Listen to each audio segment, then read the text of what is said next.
الحمدللہ رب العالمین والصلاة والسلام علی محمد الامین اعوذ باللہ من الشیطان الرجیم بسم اللہ الرحمن الرحیم۔ خواتین و حضرات، ہم سورہ کہف کی آیت 100 سے سورہ کا مطالعہ کر رہے ہیں۔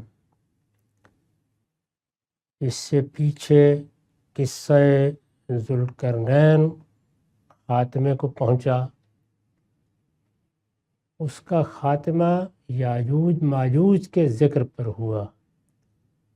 اللہ تعالیٰ نے قیامت کی جو نشانیاں یا اس کے آثار اپنی کتاب میں بیان فرمائے ہیں، ان میں ایک اہم نشانی یاجوج و ماجوج کا خروج بھی ہے۔ میں نے پچھلی نشست میں اس کی تفصیلات عرض کر دی تھی۔ اب یہ اسی کو بنیاد بنا کر قرآن نے خاتمہ سورہ میں لوگوں کو قیامت کے بارے میں تنبیہ فرمائی ہے۔ یہ معلوم ہے کہ قرآن کا اصل موضوع انذار قیامت ہی ہے، لوگوں کو اس حقیقت کے بارے میں خبردار کرنا کہ یہ دنیا ایک دن ختم ہو جائے گی، تمہاری موت کے بعد انتظار کا مرحلہ بھی دن دو دن کا مرحلہ محسوس ہوگا، پھر ہم اسی زمین و آسمان کو اٹھائیں گے اور ایک سامان تعمیر کی طرح استعمال کرتے ہوئے نئے زمین و آسمان میں بدل دیں گے۔ اس وقت وہ دنیا وجود میں آئے گی جس میں لوگ حساب کتاب سے گزریں گے، یہاں تک کہ پھر ان کے ابدی مستقبل کا فیصلہ کر دیا جائے، وہ جنت میں جائیں گے یا جہنم میں جائیں گے۔ چنانچہ فرمایا تھا کہ اس دن ہم لوگوں کو چھوڑ دیں گے کہ ایک دوسرے سے موجوں کی طرح ٹکرا رہے ہوں گے۔ میں نے عرض کیا تھا کہ یہ اس وقت کی تصویر ہے جب آخری مراحل میں یاجوج و ماجوج کی یورش عالمی سطح پر ہو رہی ہوگی اور اسی کے اندر سے سور پھونک دیا جائے گا۔ چنانچہ فرمایا کہ اور سور پھونکا جائے گا فَجَمَعْنَهُمْ جَمْعًا، اور اس طرح ہم ان سب لوگوں کو اکٹھا کر لیں گے، یعنی وہ بھی اکٹھے ہو جائیں گے جو اس وقت زمین پر موجود ہوں گے، اور وہ بھی اپنی قبروں سے نکل کر میدان میں جمع ہونا شروع ہو جائیں گے جو صدیوں سے قبروں ہی میں پڑے ہوئے تھے۔ اس طرح سب لوگوں کے لیے ایک محشر برپا ہو جائے گا۔ اس وقت ارشاد ہوا وَأَرَدْنَا جَهَنَّمَ يَوْمَئِذٍ لِّلْكَافِرِينَ عَرْضًا، اس دن ہم دوزخ کو ان منکروں کے سامنے پیش کریں گے۔ کون سے منکر؟ الَّذِينَ كَانَتْ أَعْيُنُهُمْ فِي غِطَاءٍ عَنْ ذِكْرِي وَكَانُوا لَا يَسْتَطِيعُونَ سَمْعًا، جن کی آنکھوں پر میری یاد دہانی سے پردہ پڑا رہا اور وہ کچھ سن نہیں سکتے، یعنی انہوں نے اپنے کان بند کر لیے تھے۔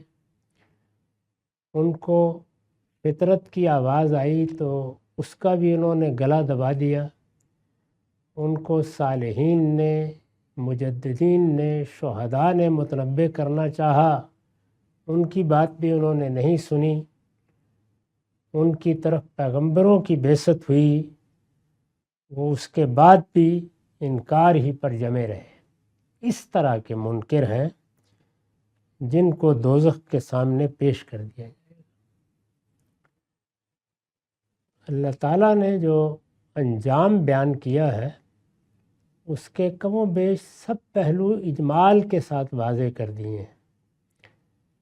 پہلا مرحلہ وہ ہے جس میں اللہ تعالیٰ کی جزا و سزا کی ابتدا اسی دنیا سے ہو جاتی ہے، چنانچہ بہت تفصیل کے ساتھ یہ بتایا ہے کہ جن قوموں یا جماعتوں کی طرف اللہ کے رسول براہ راست دعوت دینے کے لیے آئے، ان کا فیصلہ ہم اسی دنیا میں کر دیتے، ان کے لیے محشر کا انتظار نہیں کیا جاتا، اس دنیا میں ان کا انصاف کے ساتھ فیصلہ سنا دیا جاتا ہے۔ اس کو اس طرح بیان کیا ہے کہ قضی بینہم بالقسط وہم لا یظلمون، ان کے رسولوں کی آمد کے بعد دنیا میں ان کا فیصلہ سنا دیا جاتا ہے اور ان پر کوئی ادنا ظلم بھی نہیں ہوتا۔ اسی طرح کے لوگ ہیں جن کے لیے مرنے کے بعد بھی ایک عذاب و ثواب کی کیفیت جاری رہتی ہے، جس کو برزخ کے عذاب سے یا برزخ کے ثواب سے یا قبر کے عذاب وغیرہ سے تعبیر کیا جاتا ہے۔ یہی لوگ ہیں جن کے بارے میں پھر فرمایا ہے کہ جب قیامت برپا ہوگی تو وہاں بھی ان کے حساب کتاب کی کوئی ضرورت نہیں، یہ تو دنیا ہی میں اللہ تعالیٰ کے فیصلے کی زد میں آ گئے، لہٰذا یردون الی اشد العذاب، وہ برزخ سے نکلیں گے اور ایک سخت تر عذاب کی طرف لوٹا دیے جائیں گے۔ دوسرے وہ لوگ ہیں جن کا حساب کتاب بھی ہوگا، وہ قبروں میں سوئے رہیں گے یہاں تک کہ اٹھیں، اپنی میزان دیکھیں، ہر چیز کو تولا جائے، اور اس میں جو قاعدہ بیان کیا گیا ہے وہ یہ کہ ایک وہ لوگ ہوں گے کہ ثقلت موازینہ، ان کے پلڑے بھاری ہو جائیں گے، انہوں نے نیکیاں بھی کی ہیں، برائیاں بھی کی ہیں، ایمان کے تقاضے بھی پورے کیے ہیں، اور گاہے ایمان کے منافی کچھ کام بھی ہو گئے ہیں، انحرافات بھی ہوئے ہیں، لیکن مجموعی حیثیت سے وہ کامیاب قرار پا جائیں گے، ان کو اللہ تعالیٰ جنت میں بھیج دے گا۔ اسی طرح مقابل میں وہ لوگ بھی ہوں گے کہ حساب کتاب میں پورے نہیں اتر سکے اور ان کی برائیوں کا پلڑا بھاری ہو گیا، ان کے لیے دوزخ کا فیصلہ کر دیا جائے گا۔ اس میں پھر آگے دو طرح کی تقسیم ہو سکتی ہے اور روایتوں میں اس کو بیان بھی کیا گیا ہے، وہ یہ کہ ایسے لوگ ہیں جنہوں نے کوئی بڑا جرم نہیں کیا، یعنی ایسا کوئی جرم ان سے سرزد نہیں ہوا جس کی سزا ابدی جہنم ہو، ہمیشہ کی جہنم ہو، وہ سزا تو پائیں گے لیکن بہرحال متوقع ہوں گے کہ ان کا پروردگار کسی بھی وقت رحم فرما کے ان کو معاف کر دے، یعنی وہاں بھی ان کے لیے رجوع کا، اللہ سے معافی طلب کرنے کا موقع ہوگا، اس لیے کہ انہوں نے کوئی ایسا جرم نہیں کیا جو ابدی جہنم کی سزا کا ان کو مستحق بنا دے۔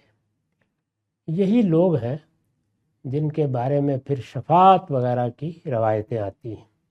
یہ میرا اس وقت موضوع نہیں ہے، صرف یہ اشارہ کرنا مقصود تھا کہ دوزخ کے بارے میں جب اللہ تعالیٰ بیان کرتے ہیں تو قرآن میں بالعموم وہ لوگ زیر بحث ہوتے ہیں جن کے بارے میں دنیا ہی میں فیصلہ ہو گیا ہے، جنہوں نے آخری درجے میں حق کا انکار کر دیا ہے، جنہوں نے اپنے کانوں پر پردے ڈالے رکھے ہیں، جو کچھ سننے کے لیے تیار نہیں ہوئے، اور اگر ان کی طرف پیغمبر بھی آئے ہیں تو انہوں نے ان کی بات نہیں سنی۔ زیادہ تر وہ لوگ زیر بحث ہوتے ہیں، تو یہاں بھی انہی کے بارے میں فرمایا ہے کہ ان کی آنکھوں پر پیغمبروں کی یاد دہانی کے باوجود پردہ پڑا رہا اور وہ کچھ سن نہیں سکتے تھے، وَكَانُوا لَا يَسْتَطِيعُونَ السَّمْعَ۔ یہ بڑی بدقسمتی کی بات ہوتی ہے کہ ویسے تو اللہ تعالیٰ نے انسان کو ایسی فطرت دے کر بھیجا ہے کہ وہ اگر عقل سے کام لے، عقل پر پردہ نہ پڑنے دے، عقل کو جذبات اور خواہشات سے مغلوب نہ ہونے دے، تو وہی کافی ہے کہ وہ اسے حق تک لے جائے۔ لیکن اگر یہ سعادت نہ حاصل ہو اور صرف اتنی صلاحیت بھی اپنے اندر پیدا کر لے کہ صحیح بات کو سنوں گا، صحیح بات کے جواب دینے کی کوشش نہیں کروں گا، جب کوئی بات میرے سامنے آئے گی تو میں میرٹ پر اس کا جائزہ لوں گا، بربنائے استدلال اس کو قبول کروں گا یا رد کروں گا، تو اس سے وہ حقیقی سما وجود میں آ جاتی ہے، جس کا پھر قرآن مجید نے اس طرح ذکر کیا ہے کہ جب لوگوں کو وہاں اللہ تعالیٰ کے فیصلے سے دوچار ہونا پڑے گا اور وہ دوزخ پہ بھیج دیے جائیں گے، وہاں کہیں گے کہ لو کننا نسمعو او ناقلو ما کننا من اصحاب السعیر، اگر ہم نے عقل سے کام لیا ہوتا یا کم سے کم کان لگا کے صحیح بات کو سنا ہوتا تو آج یہاں نہ پہنچتے۔ اسی کو سامنے رکھ کر یہ کہا ہے کہ وَكَانُوا لَا يَسْتَطِيعُونَ سَمْعًا، یعنی عقل سے کام لینا تو بڑی بات تھی، یہ سننے کے لیے بھی تیار نہیں۔ یہ لوگ ہیں جن کو پھر جہنم کے سپرد کر دیا جائے گا۔ أَفَحَسِبَ الَّذِينَ كَفَرُوا أَن يَتَّخِذُوا عِبَادِي مِن دُونِي أَوْلِيَاءَ، پھر کیا یہ منکرین اس خیال میں ہے کہ میرے بندوں کو یہ میرے سوا اپنا کارساز بنا لیں؟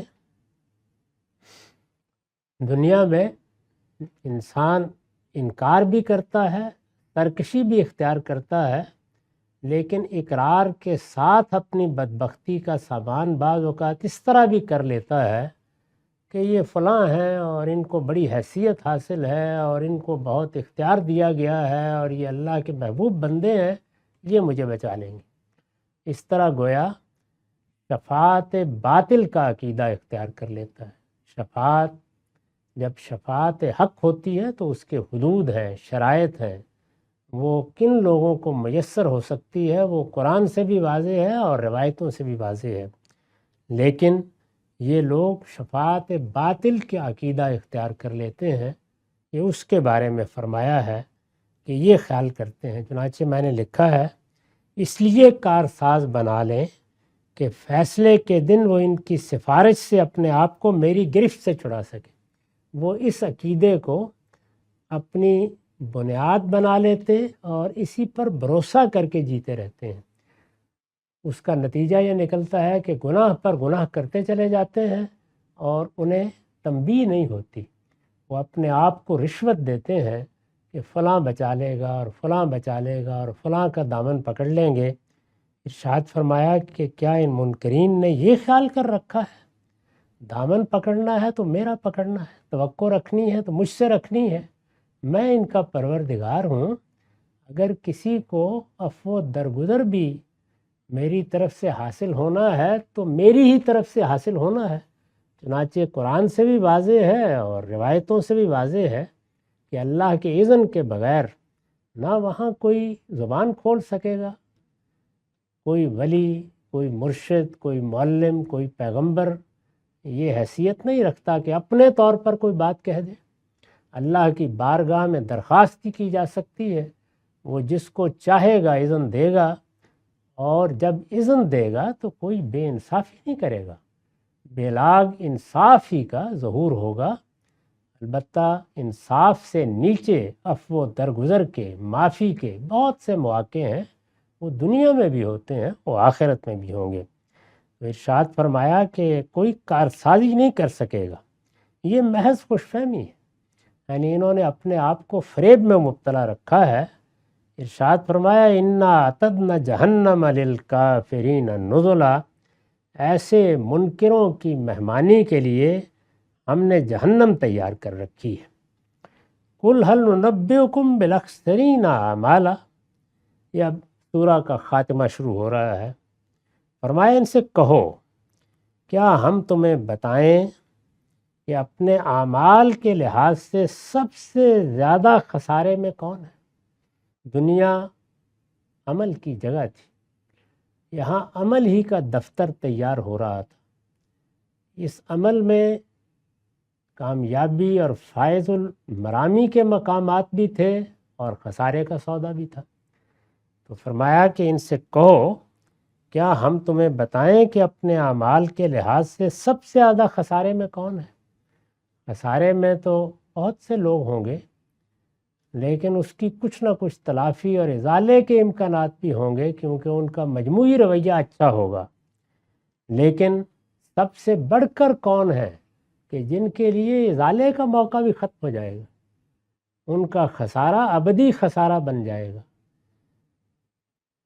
فرمایا وہ لوگ ہیں کہ الذین ضل سعیہم فی الحیات الدنیا وہم یحسبون انہم یحسنون صنعا، وہ لوگ جن کی تمام سعی و جہد دنیا کی زندگی میں عقارت ہو، یعنی دنیا کی زندگی ہی ان کی ابتدا ہوئی، وہی انتہا ہوئی، وہی ان کی منزل بن گئی، اسی کے لیے جیے، اسی کے لیے مرے، اسی کی تگ و دو میں اپنے شب و روز صرف کر دیے، کوئی اور چیز ان کے لیے سرے سے اہم رہی نہیں۔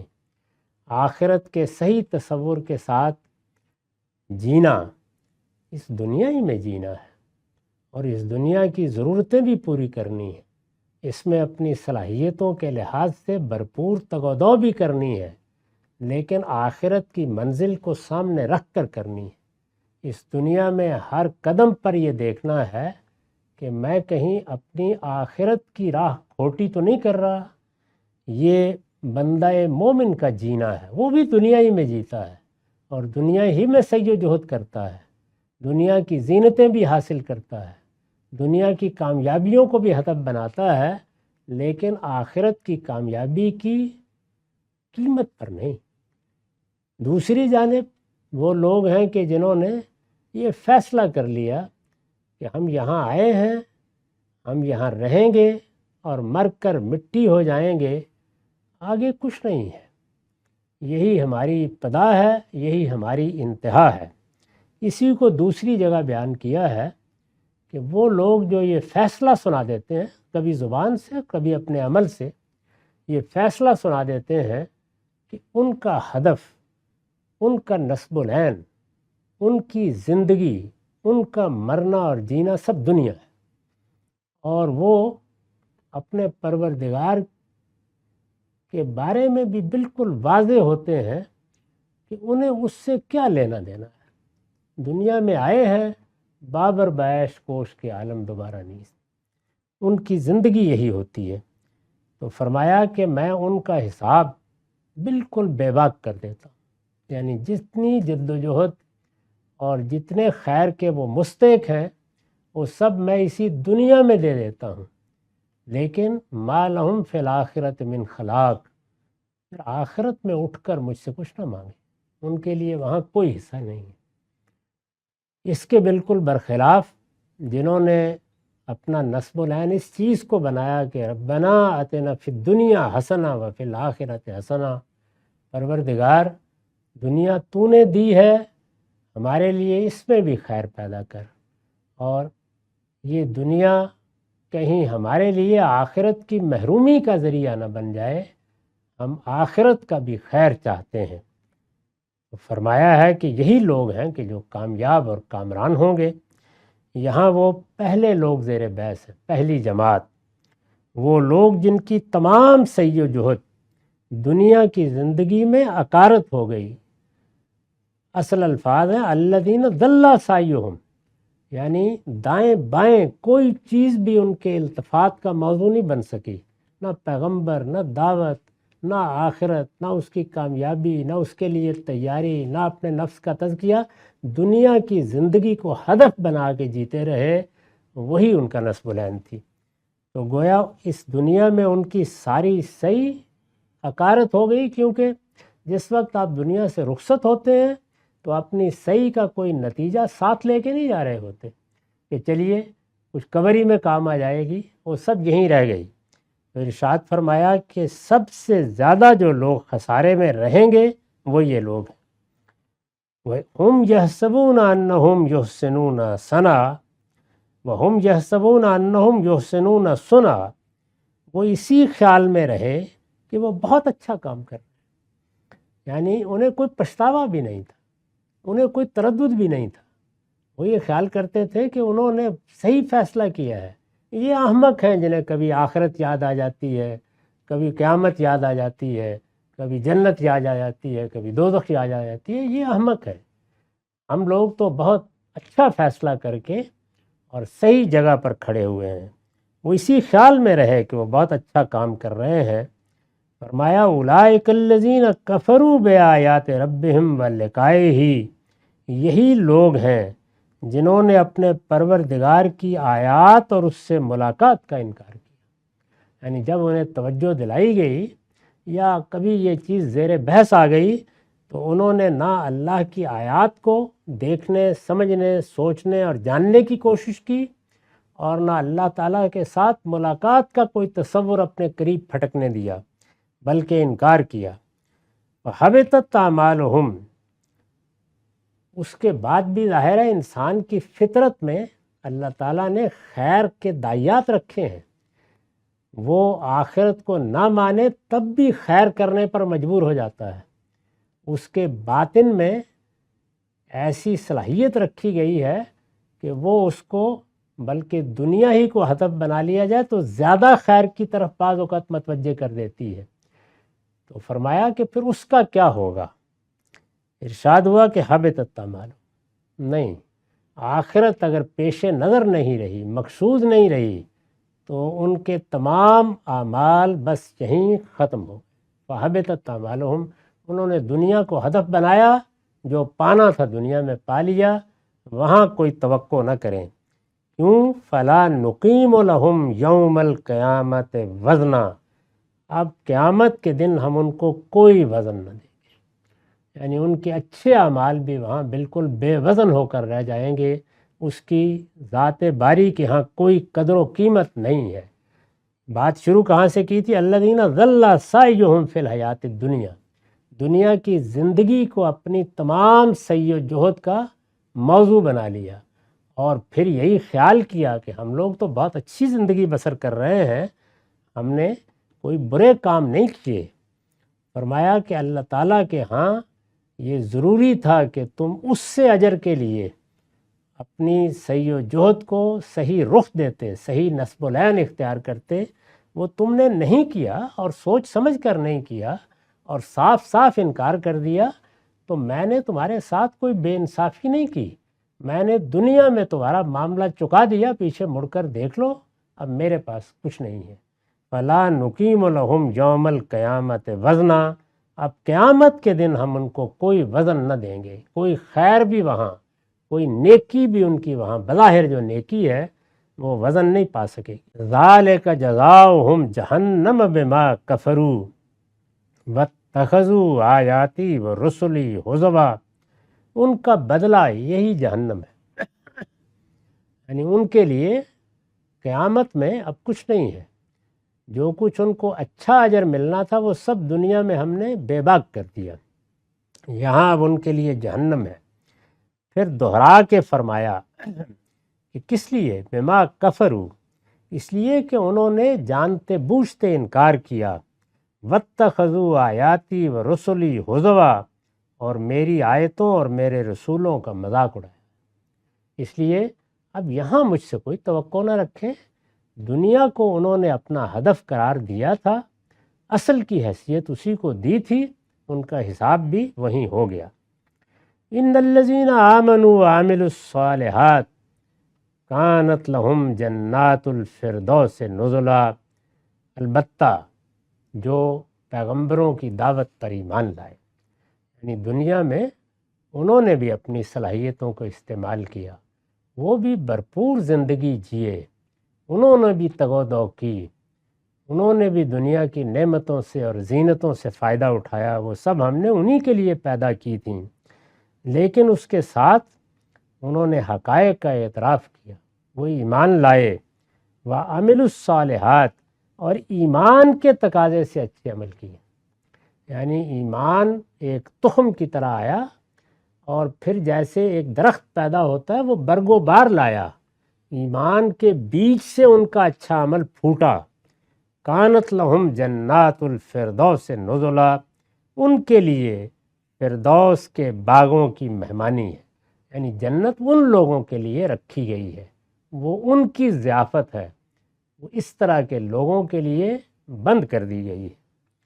خالدین فیہا لا یبغون عنہا حولا، وہ اس میں ہمیشہ رہیں گے، انہوں نے اس ہمیشہ کی زندگی کو اپنا ہدف بنایا، اس کو نصب العین بنا کر جیے، وہ اس میں ہمیشہ رہیں گے اور وہاں سے کبھی اٹھنا نہ چاہیں گے۔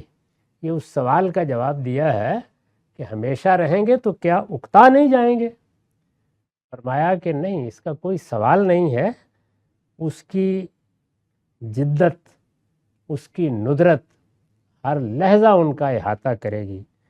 چنانچہ میں نے اس پر لکھا ہے، یہ اس لیے فرمایا کہ وہ مطمئن رہیں، خدا کی جنت کوئی اکتا جانے کی چیز نہیں ہے۔ ان کی دلچسپی کے لیے ہر روز وہاں ایک نئی دنیا ہوگی، ہر روز وہاں ایک نئی دنیا ہوگی جس میں ان کے مدارج بھی ہمیشہ بلند ہوتے رہیں گے۔ یعنی وہ کوئی جامد دنیا نہیں ہے، بلکہ وہاں پر بھی ان کے لیے درجات ہیں، آگے کے مراحل ہیں، اور اس کی نعمتیں بھی جدت ترازیوں کے ساتھ برابر بدلتی رہیں گی۔ وہ جب اس کی نعمتوں سے فائدہ اٹھائیں گے تو وہ ایک نئے ذائقے، نئے لطف کے ساتھ سامنے ہوں گی۔ اسی کی تصویر کھینچی ہے بقرہ کی ابتدا میں کہ وہاں تو کوئی پھل بھی جب دوسری مرتبہ یعنی وہی پھل کھانے کے لیے دیا جائے گا تو اگرچہ وہ وہی ہوگا، لیکن لوگ کہیں گے کہ یہ تو کوئی اور چیز آ گئی ہمارے سامنے۔ تو اس طرح کی ندرت، اس طرح کی جدت وہاں ہر چیز میں ہوگی، وہاں کی نعمتیں اس طرح بدلتی رہیں گی۔ اس لیے وہاں اکتانے کا کوئی سوال نہیں ہے، لیکن یہ بالکل واضح کر دیا کہ آخرت پر سچے ایمان، آخرت کو نصب العین بنا کر اور اللہ کی خوشنودی کے لیے عمل کیا جائے گا تو وہی برابر ہوگا، ورنہ سب اعمال بالکل اکارت ہو جائیں گے۔ قُل لَوْ كَانَ الْبَحْرُ مِدَادًا لِكَلِمَاتِ رَبِّي لَنَفِدَ الْبَحْرُ قَبْلَ أَن تَنفَدَ كَلِمَاتُ رَبِّي وَلَوْ جِئْنَا بِمِثْلِهِ مَدَدًا۔ آخر میں، بالکل آخر میں فرمایا یہ نشانیاں مانگتے ہیں۔ ظاہر ہے کہ منکرین کو تنبیہ کی جا رہی ہے، وہ جنہوں نے دنیا کی زندگی کو اپنی اصل بنا لیا اور جب توجہ دلائی گئی تو کہتے ہیں کوئی نشانی دکھاؤ۔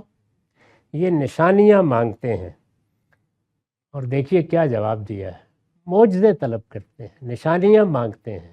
یہ کہتے ہیں کہ جس عذاب کے بارے میں متنبع کیا جا رہا ہے، لاؤ دکھاؤ کہیں، وہ کہاں لنگر انداز ہو گیا۔ یہ نشانیاں مانگتے ہیں، انہیں بتاؤ۔ قُل لَوْ كَانَ الْبَحْرُ مِدَادًا لِكَلِمَاتِ رَبِّي، انہیں بتاؤ اے پیغمبر کہ میرے پروردگار کی نشانیوں کو لکھنے کے لیے اگر سمندر روشنائی بن جاتا